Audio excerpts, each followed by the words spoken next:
Alléluia. Que le Seigneur soit béni. Amen. Est-ce que ce matin, vous avez ouvert votre boîte aux lettres? Non? On reçoit tous du courrier. Normalement, toute personne qui est, on va dire, en France, reçoit du courrier. C'est vrai? C'est vrai. Et ce soir, eh bien, j'aimerais juste voir avec vous un courrier que le Seigneur a mis sur mon cœur, et à travers une lettre, excusez-moi, une lettre que Paul a écrite dans l'épître aux Corinthiens. Deuxième épître de Paul aux Corinthiens. On reçoit des fois dans nos boîtes aux lettres du courrier. Des fois, c'est des publicités, des fois, c'est des réductions, des fois, c'est des choses sympathiques, mais des fois, c'est aussi des factures. Des fois, c'est des factures. Donc, ce qu'on fait généralement, si vous voyez le postier passer, vous dites, ça, c'est pas à moi, c'est au voisin en face. Il va prendre votre courrier, il va payer à votre place.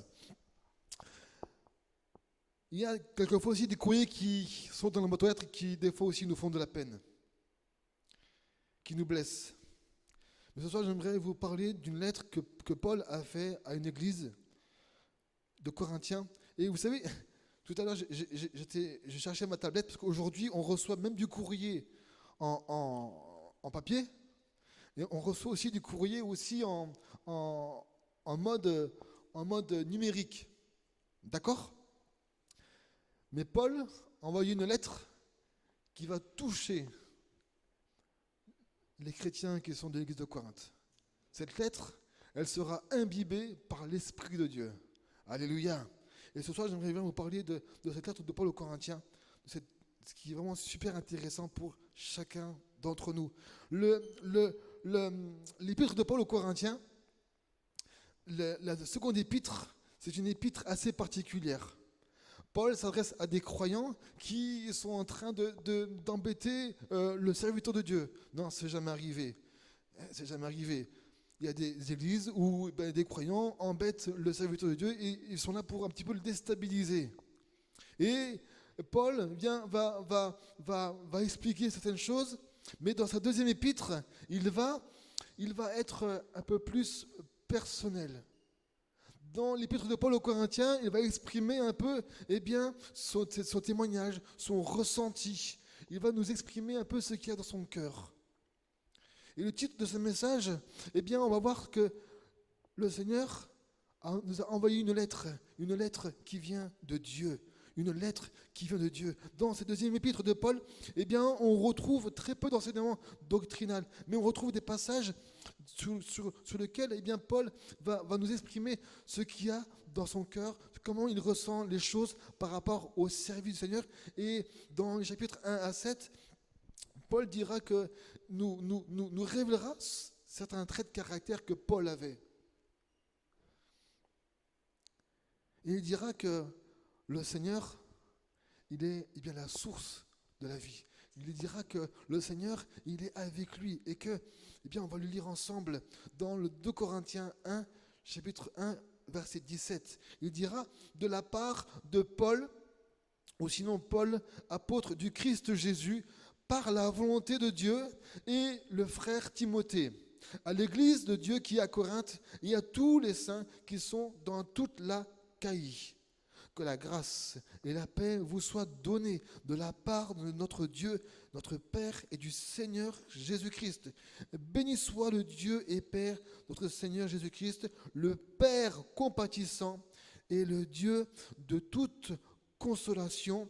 Amen. Dans d'autres versions, il dira que la grâce et la paix vous soient données de la part de Dieu, notre Père. Il dira au verset 3, béni soit Dieu, le Père de notre Seigneur Jésus-Christ, le Père plein de compassion et le Dieu de tout réconfort. Je crois qu'aujourd'hui, un peuple, mais aussi des âmes ont besoin d'entendre le fait que Dieu n'est pas un père qui fouette ses enfants. Il est un père plein de compassion. Et le Seigneur, Jésus nous a envoyé une lettre d'amour. Il n'a pas envoyé une lettre de condamnation. Notre Père dans le ciel ne nous a pas condamnés. Nous étions condamnables. Mais Dieu a envoyé son Fils pour que nous ne puissions pas être condamnés. Amen. Et Paul, comme il a l'exemple de Jésus, eh bien, il veut aussi manifester, il veut envoyer une lettre d'amour à cette église. Mais quand on reçoit une lettre, il y a des questions qu'on se pose. 3 questions qu'on se pose. On se pose des questions sur quel est l'auteur de la lettre. Alors quand on voit un pot, là généralement on n'ouvre pas. On met ça de côté, on va attendre quelques semaines. Le problème c'est que quand on n'ouvre pas, les impôts nous rappellent qu'on n'a pas payé. Ce que je vais vous dire, c'est que quelquefois, des choses qu'on n'a pas fait vont nous être rappelées. Mais là, l'auteur de Corinthiens, l'épître de Paul aux Corinthiens, c'est l'apôtre Paul.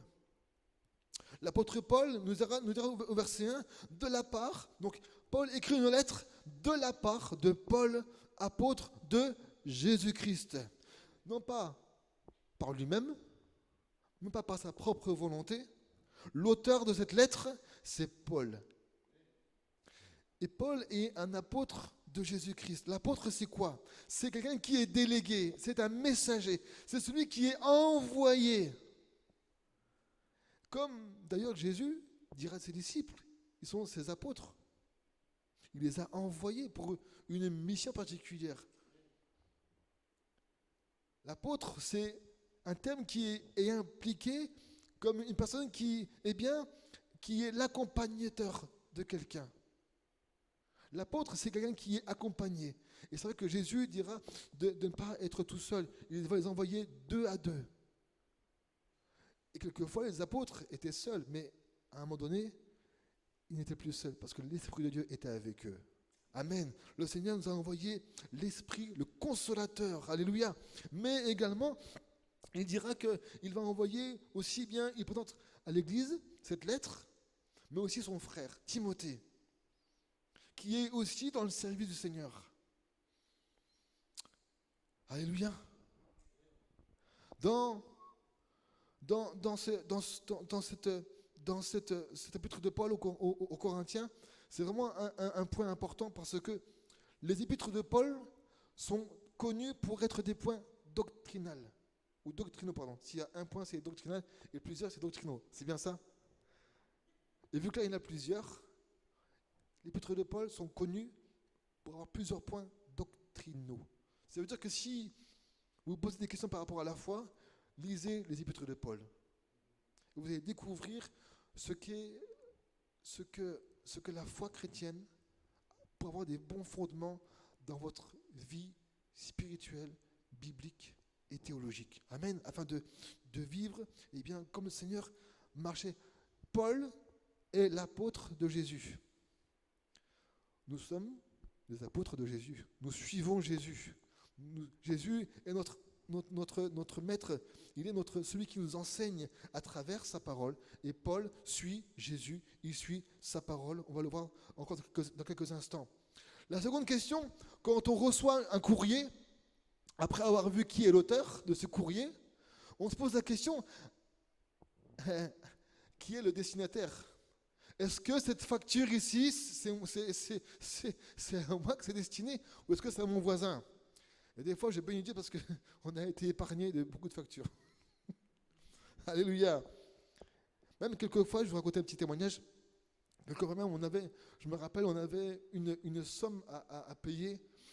Et c'était un petit peu difficile. Et à un moment donné, on reçoit une lettre comme quoi c'était un trop perçu. Et il y avait un remboursement qui est arrivé à ce moment-là. Et c'était vraiment le montant. Vous savez, Dieu, c'est toute chose, comme on l'a chanté, notre Père qui est aux cieux, que ton sanctifié, que ton nom, etc. Donne-nous aujourd'hui notre pain quotidien. Il sait de quoi on a besoin de façon quotidienne, de façon hebdomadaire, mensuelle et annuelle. Il sait tout. Il sait de quoi on a besoin. Et Paul, dans cet épître, nous rappelle que la lettre, elle a un destinataire. Et là, le destinataire de cette lettre de Paul aux Corinthes s'adresse à l'Église. L'Église de Corinthe. L'Église, c'est quoi? L'Église, c'est un terme ici, en termes grecs, c'est le mot ecclésia. C'est-à-dire, je crois que j'en ai parlé une fois, le mot ecclésia, c'est deux mots, ecclésia. C'est-à-dire que c'est des membres qui ont été sortis de, hors de, et aussi appelés. Le Seigneur nous a sortis du péché et nous a appelés à le suivre. L'Église, c'est ça. L'Église, ce sont des personnes qui étaient hors du Seigneur, hors de sa communion, et qui nous a appelés à le suivre, à être chacun de nous des apôtres, ceux qui vont parler de Jésus, à être, comme le dira l'apôtre Paul, à être des lettres lues. Alléluia. Et sur notre visage, on devrait voir que celui-là, que cette femme-là, que ce gars-là, il a quelque chose de différent sur son visage. Il n'a pas besoin de parler. Il y a quelque chose qui se reflète dans son action, dans ses paroles, dans ses décisions. Rappelez-vous ce que Moïse, quand Moïse est descendu, ceux qui étaient autour ont vu le visage de Moïse. Il rayonnait. Amen. Et David dira, quand on tourne nos regards vers le Seigneur, on est rayonnant de tristesse. On est rayonnant de joie. Alléluia. Merci Seigneur. Cette lettre de Paul est destinée à une église. À une église. Et vous savez, l'église de Corinthe se trouve vraiment dans un endroit spécifique. L'église de Corinthe se trouve aujourd'hui, on peut dire que c'est la Grèce actuelle. Elle est la liaison entre l'Italie et l'Asie. Mais aussi, on sait que dans cette église de Corinthe, il y avait des personnes qui avaient une grande sagesse. Une grande sagesse. La Grèce, pas la Grèce du corps, hein, la Grèce, la ville. Vous me suivez? La Grèce, le pays de Grèce, la ville de Grèce, les Grecs, sont connus pour être un peuple avec une grande sagesse. Mais je crois que la sagesse humaine n'est pas la sagesse de Dieu. Amen. Il y a des personnes qui se croient sages, mais le Seigneur seul détient toute la sagesse nécessaire. Et le Seigneur, par son esprit, nous a communiqué la sagesse de Dieu. Amen. Il dira au verset 17, Christ m'a envoyé. Christ m'a envoyé, c'est pour annoncer l'évangile, et cela sans recouvrir à la sagesse du langage, afin que la croix de Christ ne soit pas vidée de sa force. En effet, le message de la croix est une folie pour ceux qui périssent, mais pour nous qui sommes sauvés, donc Jésus, est la puissance de Dieu. Du reste, il est écrit, je ferai disparaître la sagesse des sages et j'anéantirai l'intelligence des intelligents. Ce verset que je viens de lire, c'est un passage que Paul reprend les textes de l'Ancien Testament. Il les valide dans le Nouveau. Ce texte nous rappelle Ésaïe 29.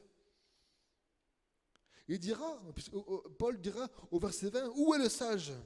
Où est le spécialiste de la loi? Et Paul connaissait la loi. Ce n'était pas n'importe qui. Paul connaissait la loi. Où est le spécialiste de la loi? Où est le discoureur de l'ère actuelle? Aujourd'hui, on parle d'une ère tellement bien, le monde moderne, la ville des Lumières, le monde des Lumières. Tout le monde se croit sage. Et il dira, mais Dieu n'a-t-il pas convaincu de folie la sagesse de ce monde, puisque à travers cette sagesse, le monde n'a pas connu Dieu en voyant sa sagesse. Puisque à travers cette sagesse, le monde n'a pas connu Dieu en voyant sa sagesse. Il a plu à Dieu de sauver les croyants à travers la folie de la prédication. Alléluia. Merci Seigneur. Alors, il dira au verset 22 que, des Juifs demandent un signe miraculeux. Et aujourd'hui, beaucoup de croyants demandent un signe miraculeux. Si tu me guéris, je ferai ça. Si tu me conduis, je te suivrai. Si tu n'es pas avec moi, je ne te suivrai pas. Mais aussi, il dirait aussi que les Grecs aussi recherchent la sagesse. Les Juifs demandent un signe miraculeux et les Grecs recherchent la sagesse. Certains Juifs vont venir voir Jésus et vont demander, mais pourquoi tu as guéri ce malade un jour du sabbat? Et Jésus, bien sûr, n'a que faire du sabbat. On se rappelle une chose, c'est que Dieu a créé le monde, mais le 7e jour, il continue encore. Dieu nous a créés dans une période de repos. Parce qu'en Dieu, on trouve le repos. Amen. Les Grecs cherchent la sagesse. Mais Paul, dans sa lettre, ne cherche pas à faire un message, on va dire, édulcoré. Il exprime dans ce message un message clair et précis. Il dira que le Messie a été crucifié. Il dira que oui, c'était un scandale pour les Juifs et une folie pour les non-Juifs. Mais dans cette lettre, son message révèle quoi? Il révèle à tous les hommes la sagesse de Dieu à travers une simple prédication. La sagesse d'un homme peut être complètement ébranlée afin que tous soient appelés, juifs ou non. Il dira dans 1 Corinthiens 1,25 que la folie de Dieu est la plus sage que les hommes et la faiblesse de Dieu est plus forte que les hommes. Si vous dites ça à votre ami, mais attends, c'est pas possible.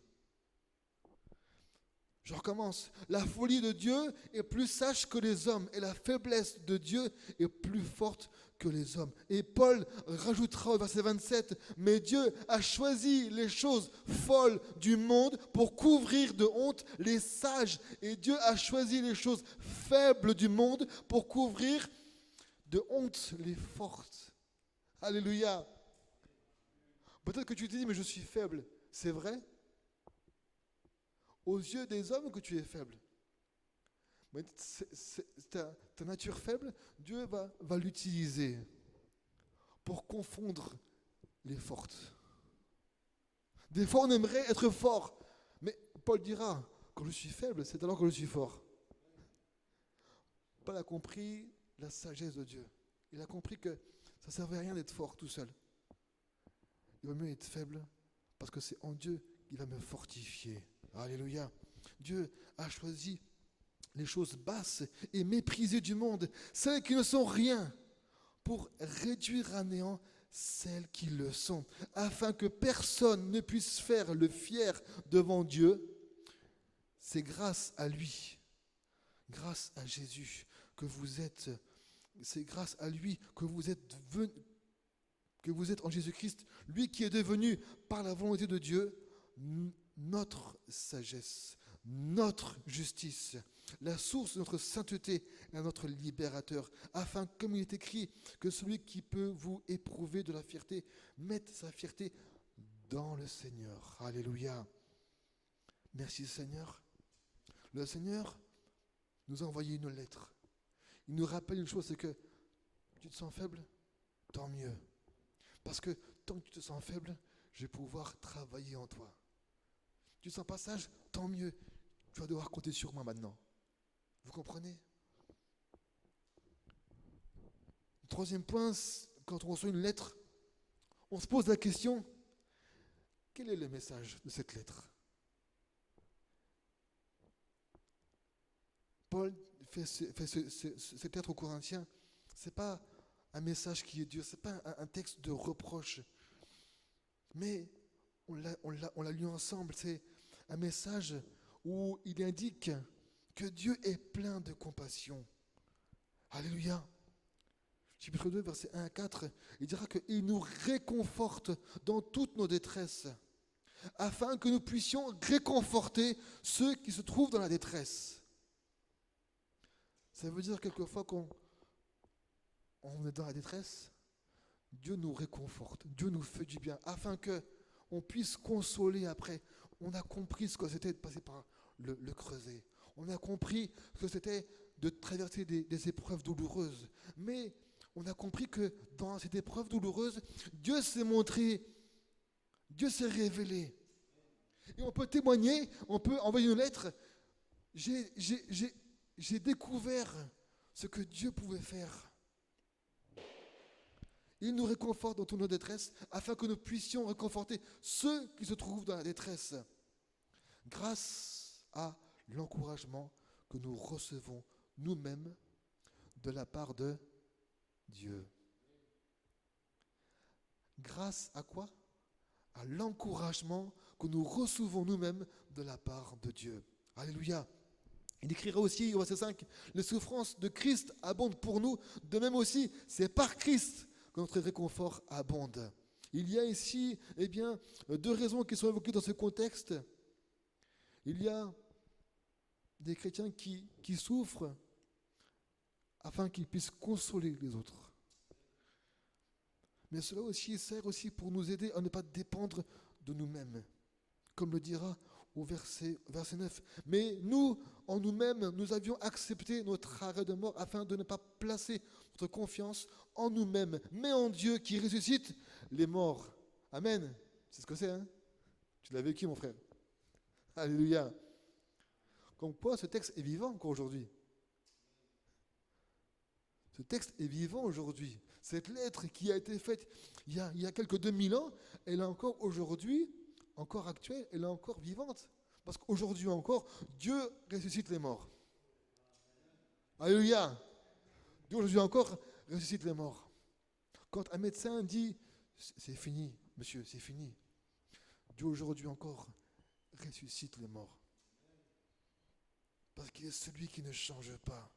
Cette lettre d'amour, cette lettre de Dieu est encore aujourd'hui, encore actuelle. Même si la lettre, même si le papier, il est usé. Mais le message, il est encore valide. Le message, il est encore bon pour chacun d'entre nous. Que son nom soit béni. Il y a aussi des fois des malheurs qui arrivent. Je ne dirais pas qu'ils sont envoyés par Dieu. Les malheurs ne sont pas envoyés par Dieu. Mais ils sont permis de Dieu. Et Paul comprend qu'il va vivre aussi des choses qui ne sont pas très agréables. Mais cela va servir. Cela va lui servir pour sa maturité et pour son ministère. Il dira dans l'épître de Romains, chapitre 8, verset 28, nous savons du reste que toute chose, dans ces toutes choses, il y a ce qui est bon et ce qui est mauvais. Il y a les périodes où ça va, il y a les périodes où tu es dans le creux. Mais il dira que toute chose concourt au bien de ceux qui aiment Dieu, de ceux qui sont appelés selon son dessein. Je vais te dire que tu as été appelé selon le dessein de Dieu. Dieu t'a voulu. Tu n'es pas une erreur. Dieu t'a voulu. Et vous savez, dans le thème ici, où Paul dira dans le Corinthiens, il parle d'affliction. L'affliction nous parle, dans ce mot ici, nous parle d'être pressé, d'être écrasé. Le terme affliction nous renvoie à une image comme si tu prends du raisin et tu vas l'écraser pour avoir du jus. L'affliction nous renvoie vers aussi une autre image. Une autre image, c'est le fait de prendre du blé et de l'écraser, de le presser pour en faire de la farine. Quelquefois, on est comme pressé, comme écrasé dans l'affliction. Mais c'est pour en ressortir le bon jus. Vous comprenez?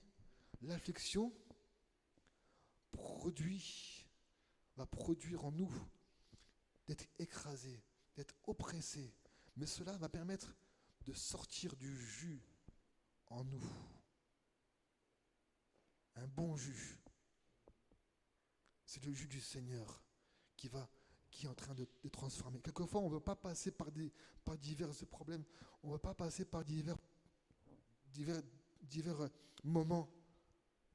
On ne veut pas être pressé, on ne veut pas être écrasé. Mais cela, Paul l'a compris que c'était bénéfique pour lui. Ésaïe dira que, il parlera d'un peuple, il dira que Dieu leur fera grâce lorsqu'ils crieront. Et il dira, Ésaïe 30, verset 9, que dès qu'il aura entendu, il te répondra. Il dira au verset 20, le Seigneur vous donnera le pain d'angoisse et l'eau d'affliction. Dans Ésaïe déjà 30, verset 20, le Seigneur vous donnera le pain d'angoisse et l'eau d'affliction. Là, même là, même ce pain, même cette eau qui est des choses où on parle d'affliction et d'angoisse, le Seigneur vous donnera. Vous vous rappelez, notre Père, le Seigneur nous donnera notre pain quotidien, même dans les temps de détresse. Alléluia. Amen. Le message de Paul s'adresse, vraiment nous encourage, c'est une lettre d'encouragement qui vient de la part du Seigneur, qui vient de la part de Dieu, et il est là pour réconforter ceux qui peut-être ne comprennent pas qu'il faut qu'ils passent par des moments difficiles pour après réconforter l'autre, pour amener la consolation. Et cela, bien sûr, aura pour but de comprendre ce que c'est que d'être réconforté. Comment encourager quelqu'un si on n'a pas passé par le découragement? Comment comprendre quelqu'un si on va toujours bien, on n'est jamais tombé malade? Comment comprendre quelqu'un si toi, tu n'as jamais eu de problème financier, si tu n'as jamais été dans la rue, si tu n'as pas eu des soucis pour finir tes mois, pour même t'acheter à manger? Comment comprendre quelqu'un si tu n'es jamais passé par là? Mais quand tu seras passé par là, tu comprendras alors pourquoi. Et tu verras que c'est tellement bon de passer par des moments comme ça. Parce qu'après, tu comprends la personne et tu peux aller l'aider. Amen. Amen. Que Dieu soit béni. Quelquefois, on ne comprend pas pourquoi Dieu nous fait passer par des moments tellement difficiles. Mais il sait ce qu'il fait. Il sait ce qu'il fait. Un alcoolique qui a été délivré, je crois, va être vraiment un outil vraiment utile entre les mains de Dieu, parce qu'il va parler, il sait de quoi il parle. Il dira, avant j'étais alcoolique, maintenant je ne le suis plus, j'étais délivré. Vous comprenez? Quelqu'un qui fumait, qui était délivré, il pourrait dire, j'ai été délivré. Quelqu'un qui vivait dans l'adultère, qui était colérique, il a été délivré, il peut dire après, j'ai été délivré. Son témoignage vient approuver que, dans sa vie, il y a eu quelque chose qui a été changé. Et cela grâce à la personne de Jésus. Que le Seigneur soit béni. Amen. Merci Seigneur. Merci Seigneur. On prie le Seigneur quelques instants. Jésus, merci pour ces moments, Seigneur, et on veut te prier que vraiment, Seigneur, on puisse te découvrir encore. Et nous savons que quelquefois, on a du mal à vraiment, Seigneur, te comprendre. Mais Seigneur, nous savons que, comme il a été dit, toute chose concourt au bien de ceux qui t'aiment, Seigneur. Nous savons que, Seigneur, tu es au-dessus. Ta sagesse n'est pas notre sagesse. Ta pensée n'est pas notre pensée. Nous savons, Seigneur, que tu es au-dessus de toute chose, Seigneur. Tu contrôles tout. Tout est dans ta main. Seigneur, ta parole déclare que tu as la terre comme marchepied. Tellement, Seigneur, tu es grand et tu es puissant. Jésus, toutes choses sont dans tes mains. Et Seigneur, on veut te prier que vraiment tu puisses bénir chacun d'entre nous, bénir ceux qui écoutent ce message, Seigneur, afin que vraiment, s'ils manquent de sagesse, qu'ils puissent te la demander.